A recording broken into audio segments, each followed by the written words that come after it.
안녕하세요. 여러분들도 나른해지는 오후가 되면 커피 한 잔이 생각나시나요? 혹시 커피를 마시면서 커피가 건강에 미치는 영향에 대해 궁금한 적이 있으신가요? 커피는 혈압에 안 좋다는데 진실일까요? 나는 왜 커피를 마시면 심장이 벌렁벌렁하면서 예민해질까요?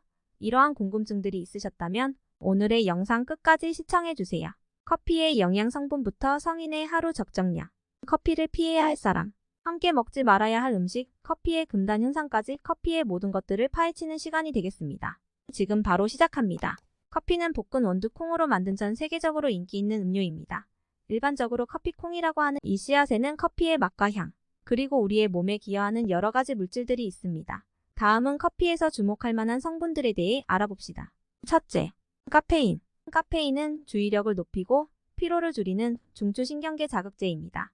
카페인은 수면을 촉진하고 각성을 억제하는 물질인 아데노신의 작용을 차단함으로써 도파민, 노르에피네프린과 같은 신경 전달 물질의 방출을 증가시키기 때문입니다. 둘째, 클로로겐산. 클로로겐산은 커피의 쓴맛과 떫은 맛의 원인일 뿐만 아니라 전반적인 풍미와 향에도 기여합니다. 또한 항산화 및 항염증 효과가 있으며 심혈관 질환 및 제2형 당뇨병의 위험을 줄이는 등 여러 가지 효능이 있는 것으로 알려져 있습니다. 셋째, 트리고넬린. 트리고넬린은 쓴맛이 강하고 항균, 항염, 항산화 효과가 있으며 제2형 당뇨병 환자의 혈당을 개선할 수 있습니다. 넷째, 디테르펜. 디테르펜은 커피의 강하고 자극적인 향을 담당합니다. 항산화 및 항염 효과가 있는 반면에 혈중 콜레스테롤 수치를 증가시킬 수 있다고 하지만 이 분야에 대한 연구는 제한적이며 커피의 디테르펜이 콜레스테롤 수치에 미치는 영향에 대해서는 더 많은 연구가 필요합니다. 또한 디테르펜은 대부분이 커피 제조 과정에서 손실되기 때문에 콜레스테롤 걱정은 안 하셔도 됩니다. 다섯째, 폴리페놀. 폴리페놀은 커피를 비롯한 다양한 식물성 식품에서 발견되었습니다. 폴리페놀은 암, 심혈관 질환, 신경퇴행성 질환과 같은 만성 질환에 도움이 될 수 있습니다.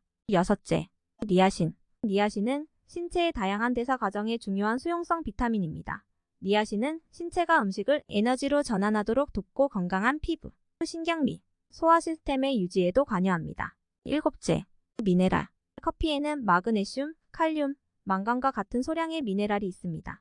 미네랄은 건강한 뼈를 유지하고 적절한 근육과 신경 기능을 지원하며 신체의 체액 균형을 조절하는 데 중요한 역할을 합니다. 이 밖에도 커피에는 폴리페놀, 플라보노이드 및 휘발성 유기 화합물을 비롯한 여러 가지 다른 성분들이 포함되어 있습니다. 커피의 영양 성분은 커피의 종류, 재배 조건, 원두, 생산에 사용되는 가공 방법에 따라 달라질 수 있습니다. 이처럼 커피는 우리의 생활과 몸 건강에 여러 가지 좋은 면이 있지만 좋다고 해서 지나치게 많이 마시는 것은 바람직하지 않습니다.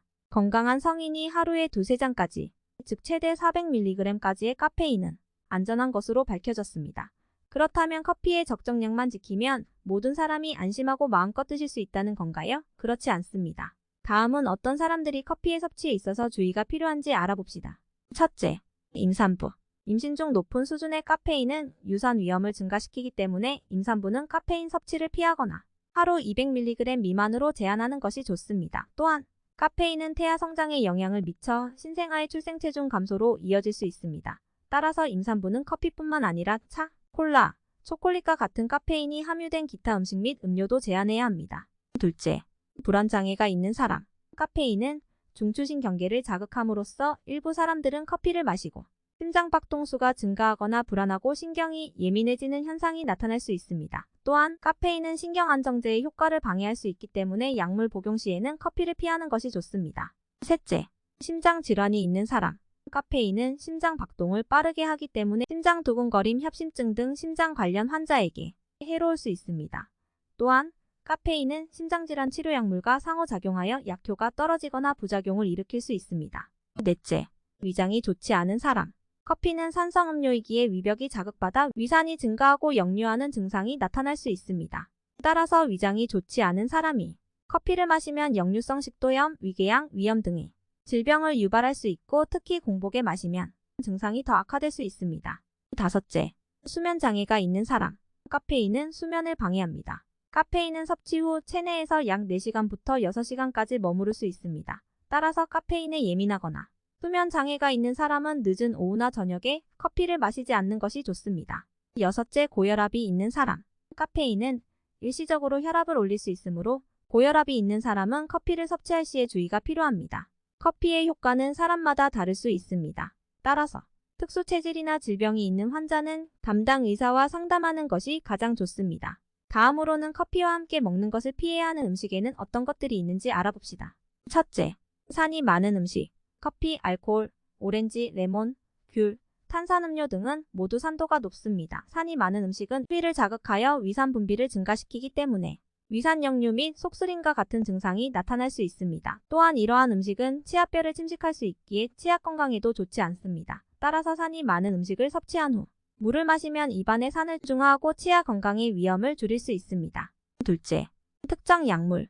커피는 아스피린, 비스테로이드성 항염증제 및 항생제와 같은 특정 약물과 상호작용하여 약효를 감소시키거나 몸의 부작용을 일으킬 수 있습니다. 특히 약물을 복용 중인 경우 금기해야 할 음식에 대해 의사 전문의에게 문의하는 것이 중요합니다. 셋째, 초콜릿. 초콜릿에는 카페인이 함유되어 있어 커피와 함께 섭취하면 과도한 카페인 섭취로 이어질 수 있어 심박수 증가, 신경과민, 수면장애 등의 부작용이 나타날 수 있습니다. 넷째, 알코올. 알코올은 간에서 대사되며 카페인이 알코올 대사 속도를 증가시켜 간 손상 위험이 높아질 수 있습니다. 또한 알코올과 커피는 모두 이뇨제이므로 체액 손실을 증가시켜 탈수를 유발할 수 있습니다. 다섯째, 칼슘이나 철분이 풍부한 음식. 칼슘은 건강한 뼈와 치아를 유지하고 근육의 기능, 혈액 응고 및 신경 전달에 중요한 영양소이고, 철분은 폐에서 각 신체 부위로 산소를 운반하는 적혈구의 단백질인 헤모글로빈 생산에 필요한 필수 미네랄입니다. 커피에는 폴리페놀과 타닌이라는 물질이 있는데 일부 연구에서 칼슘 및 철분의 흡수를 감소시키는 것으로 나타났습니다.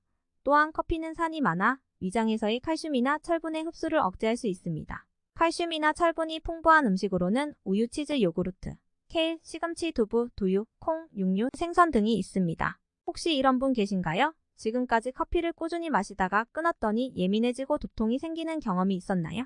이러한 현상을 카페인 금단 현상이라 합니다. 주요 증상에는 불안, 신경질, 두통, 피로, 신경 예민 및 집중력 저하 등이 있습니다. 우리의 몸은 신경 자극제인 카페인에 대해 신체적 의존성이 나타날 수 있습니다. 꾸준히 섭취하던 카페인을 갑자기 중단하면서 신체가 갑작스러운 변화에 적응을 못해 일어나는 증상입니다. 이럴 경우 카페인 섭취를 조금씩 점진적으로 줄이는 것이 가장 좋습니다. 또한 물을 충분히 마시고 적절한 휴식과 운동을 함께하는 것이 더욱 좋습니다. 커피를 마시면서 균형 잡힌 식단을 유지하려면 또한 커피의 첨가물과 카페인의 양을 체크하는 것이 중요합니다. 우리가 마시는 달달한 커피는 일반적으로 설탕, 크리머 또는 시럽이 첨가된 커피입니다. 이러한 첨가물은 커피의 칼로리와 탄수화물 함량을 상당히 증가시킬 수 있으며 이는 혈당 수치를 관리하거나 건강한 체중을 유지하려는 사람들에게 문제가 될 수 있습니다. 그럼 커피의 카페인과 칼로리 및 지방 함량은 어떻게 확인해야 할까요? 마트나 편의점에서 구매하는 경우 포장 박스에서 직접 확인하거나 고객 상담실로 전화하여 문의할 수 있고 커피숍에서 주문하는 경우 바리스타에게 자세한 정보를 요청할 수 있습니다. 지금까지 커피에 관해 우리가 주의하고 체크해야 할 것들에 대해 알아봤습니다. 끝까지 시청해주셔서 감사합니다.